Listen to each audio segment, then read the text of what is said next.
la Bible dit, tu ne tueras pas. L'ennemi est là avec le fusil, ou les ennemis sont là avec le fusil. Vous aussi, vous êtes là avec le fusil. On tire sur vous. Toi, tu fais quoi? Tu jettes le fusil, tu rentres chez toi. Tu fais comment? Tu réagis pour te défendre. Et la loi a trouvé un mot idéal pour ça, c'est la légitime défense. Quelqu'un ne t'a rien dit, il vient t'agresser. Il veut t'enfoncer le couteau, mais tu te débats, tu réagis. Et par un coup de poing, je ne sais pas, par un coup de couteau, la personne décède. Au niveau de l'État, on dit, c'est de la légitime défense. Au niveau de Dieu, malgré ça, ton cœur aura des remords. Il dit, Seigneur, j'ai tué quelqu'un. Bon, dans ce cas-là, est-ce que tu as péché? Là, ça devient complexe. Complexe. Mais tu as tué, tu as tué. Tu as tué. Tu as commis un meurtre. Même si c'est légitime défense, tu as commis un meurtre. Et là, lorsque David guerroyait, Dieu ne l'a pas condamné pour cette guerre. Mais c'est lorsqu'il a versé le sang du riz que Dieu a dû intervenir pour frapper le poing sur la table. Il envoie maintenant Nathan pour dire, va dire à David le mal qu'il a fait. Et après cela, David se repentit de ce mal. Il s'est sévèrement repenti du mal qu'il a commis. D'où il a sorti le psaume 50, je pense. 50 ou 50e. Il a sorti le psaume 50, où il se repent entièrement de tout ce qu'il a fait. Et alors, plus loin, lorsqu'on pousse un peu le bouchon, on se rend compte que tu ne tueras point. Ça veut également dire tu ne te laisseras pas tuer. Tu ne tueras point veut également dire tu ne dois pas te laisser tuer. Comment comprendre que quelqu'un a soif, il veut boire une bière. Toi, tu es chrétien, tu es le gérant du bar. Tu dois vendre pour avoir l'argent. Tu dois faire partie de la marchandise. Mais quelqu'un arrive, il commande 10 bières, il boit ça devant toi, tu dis tiens, bois. Est-ce que tu n'encourages pas la personne à mourir? Il boit, il commande 10 bières, il boit coco. Tu es là devant, oui, ajoute. Tu veux que l'argent rentre, mais tu oublies dans ta tête que, attention, c'est une vie humaine aussi qui est là. Lorsqu'il va se lever là, bourré, il va te tuer en route, ta voiture tamponne. La faute à qui? Toi, tu vas dire, c'est pas moi, je n'ai rien fait. Non, c'est toi. Bon. C'est toi qui l'as rendu sous, non? Oui. Il a commandé 15 regards, un casier et avec un surplus. Tu as donné bois. Même si aujourd'hui on sait qu'il y a des gens qui boivent avec les médicaments. Et quelqu'un peut boire de 6 heures à 22 heures, il n'est pas bourré. Tu te lèves là, tu es en forme, tu marches, tu arrives chez toi tranquillement, tu manges, tu dors. Mais, plus loin encore, les femmes de ménage ou ceux qui gardent les babysitters, comment on l'appelle en anglais, ceux qui gardent les enfants, quand l'enfant dépasse, j'ai vu cette vidéo-là récemment, l'enfant dépasse, l'enfant crie, l'enfant pleure, l'enfant a besoin de... Mais la bonne sainte lui disait absolument rien. Quand elle s'est énervée, elle a pris l'enfant, balance par terre. Elle monte sur l'enfant, arrête de pleurer, Bon, et elle ne savait pas que tout ça était filmé. Tout ce qu'elle fait sur l'enfant là, si l'enfant n'enfante plus demain, non seulement elle a coupé à l'enfant le droit d'enfanter que Dieu lui a donné gratuitement. L'enfant qui devait enfanter ne peut plus enfanter à cause de ce geste-là. Est-ce que tu n'as pas tué? Aïe. Lorsque les gens qui gardent les enfants, vous gardez, vous entretenez l'enfant. Mais l'enfant maigrit, vous grossissez parce que vous videz le lait de l'enfant qui ne boit pas le lait. Vous rendez quel service à l'enfant? Le lait de l'enfant ne fait pas une semaine, même si on achète des grosses boîtes, ça ne fait pas une semaine. C'est vous plutôt qui consommez le lait et l'enfant prend seulement les miettes du lait.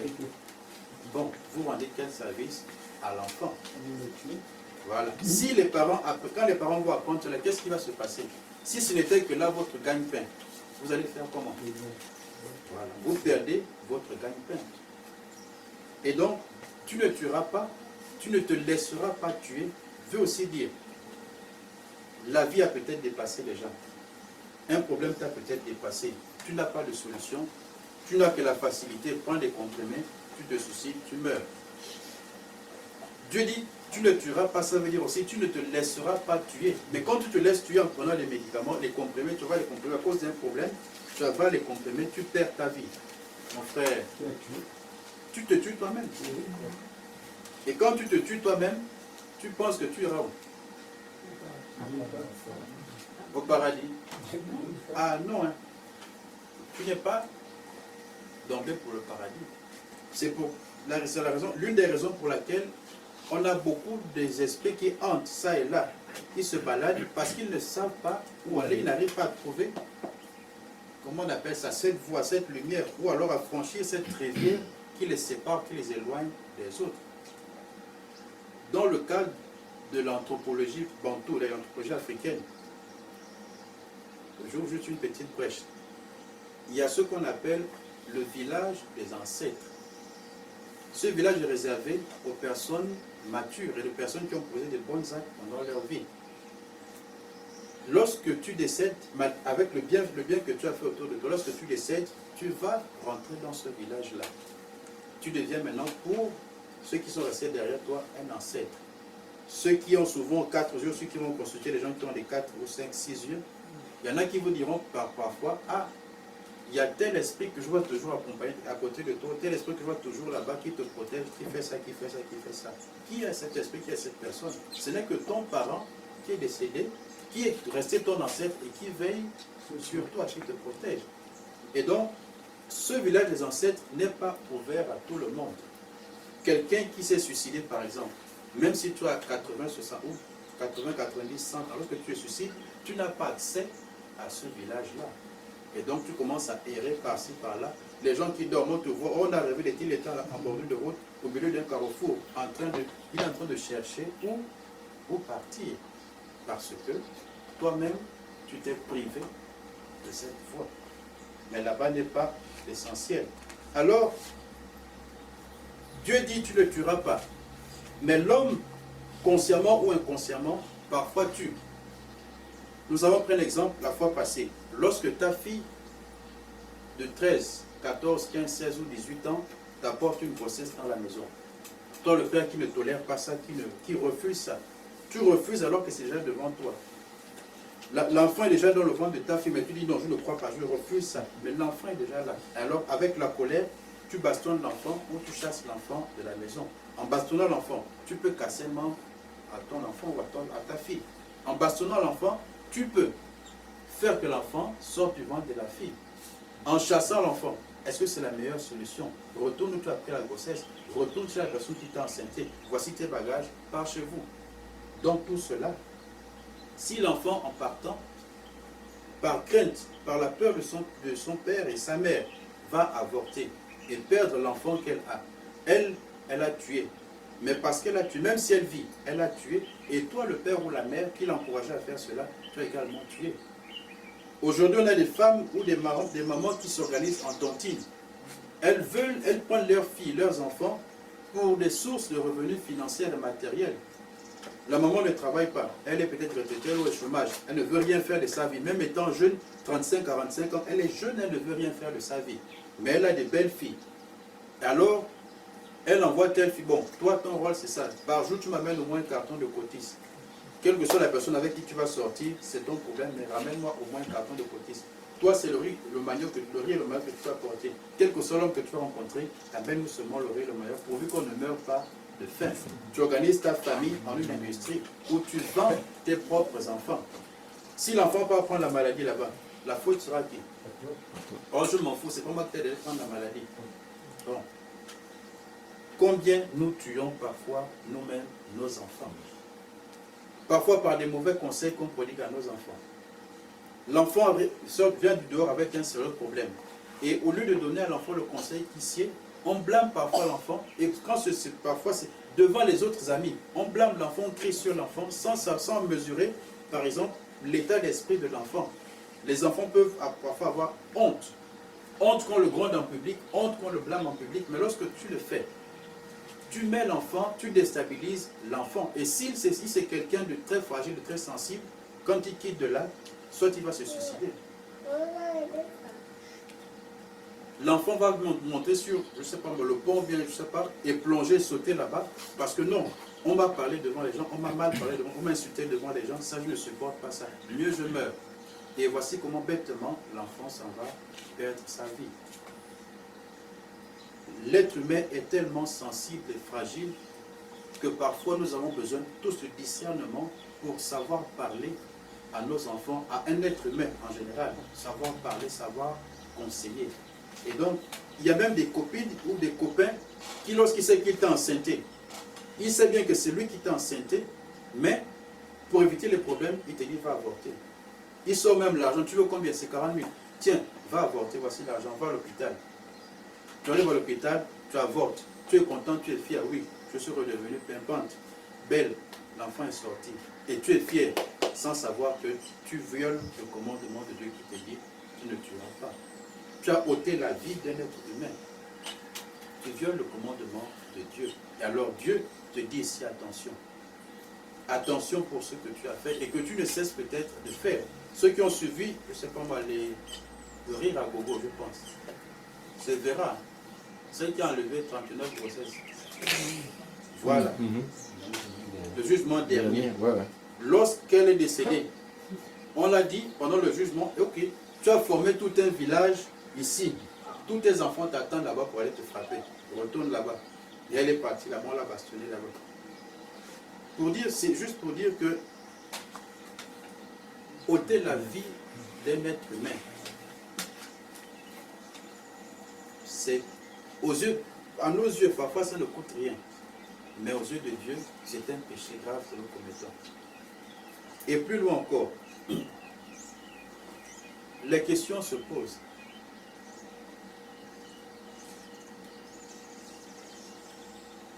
Lorsqu'un parent agonise, il est dans l'agonie, et que vous demandez l'euthanasie, c'est-à-dire qu'on mette fin, qu'on abrège sa vie. Donc, vous avez tué, ou bien vous n'avez pas tué? Vous avez tué. On a tué. Mais on sait pourtant que même s'il se réveille là, il va servir à rien. Comment le tue ou bien? Vous dites au docteur, bon docteur, c'est bon, il faut la libérer. Le docteur aussi injecte le produit pour elle part. Bon, on a tué, bien on n'a pas tué. Lorsque c'est une grossesse extra-utérine, j'ai eu, soit c'est la mère et l'enfant qui meurt, soit c'est l'enfant qui meurt.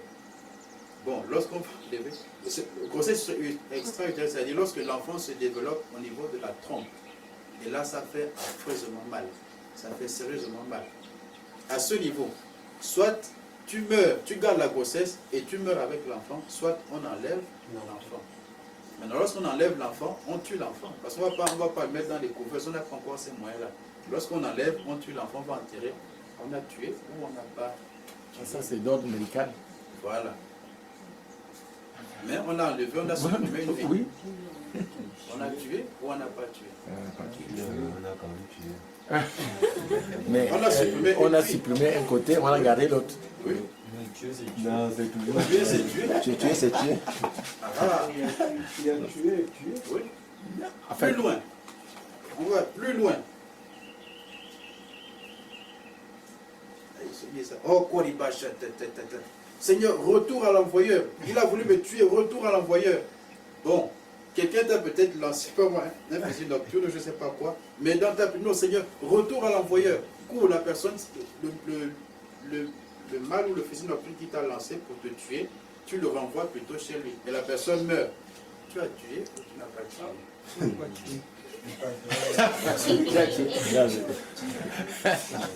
Là, c'est la légitime défense. C'est pire encore, c'est tu appelles Dieu, Seigneur. Non, retour à l'envoyeur, Seigneur. Retour, fais ça retourne chez lui. Et tu prends Dieu pour dire, Dieu, va rendre la monnaie là-bas, laisse-moi tranquille. Et toi-même, tu te laves les mains. Non, retour à l'envoyeur, retour à l'envoyeur. Tu as tué ou tu n'as pas tué? Tu as tué.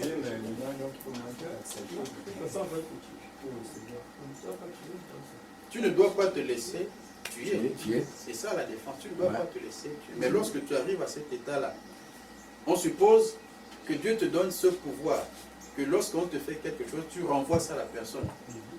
Bon, on a voulu te tuer, ça n'a pas marché, tu renvoies ça chez la personne meurt.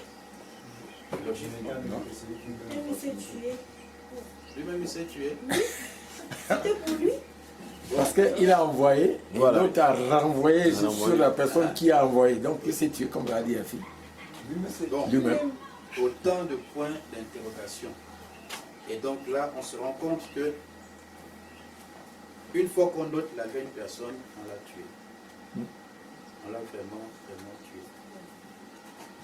Que cette personne soit de quelques jours, de quelques semaines, on l'a tué.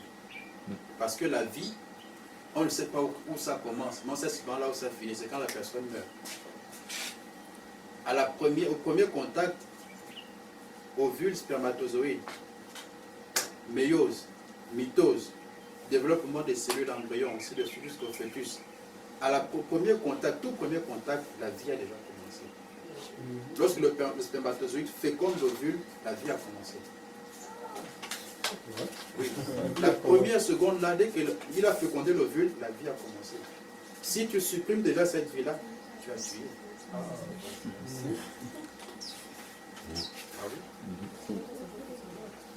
Et donc, récemment, on disait qu'on a trouvé un enfant abandonné. Je ne sais pas, c'était à Mbolo ou à... C'était derrière la Clamgès. Voilà, derrière la Clamgès. Elle, au moins, elle a fait l'effort de garder, de ne pas tuer. Même comme après, elle a quand même abandonné l'enfant. Un chien pouvait venir ramasser, manger. Bon, c'est quand même un meurtre aussi. Mais elle a quand même fait l'effort de garder et de laisser. Même si elle n'a pas le confier à quelqu'un, voilà, je ne veux pas d'enfant, vous prenez les enfants.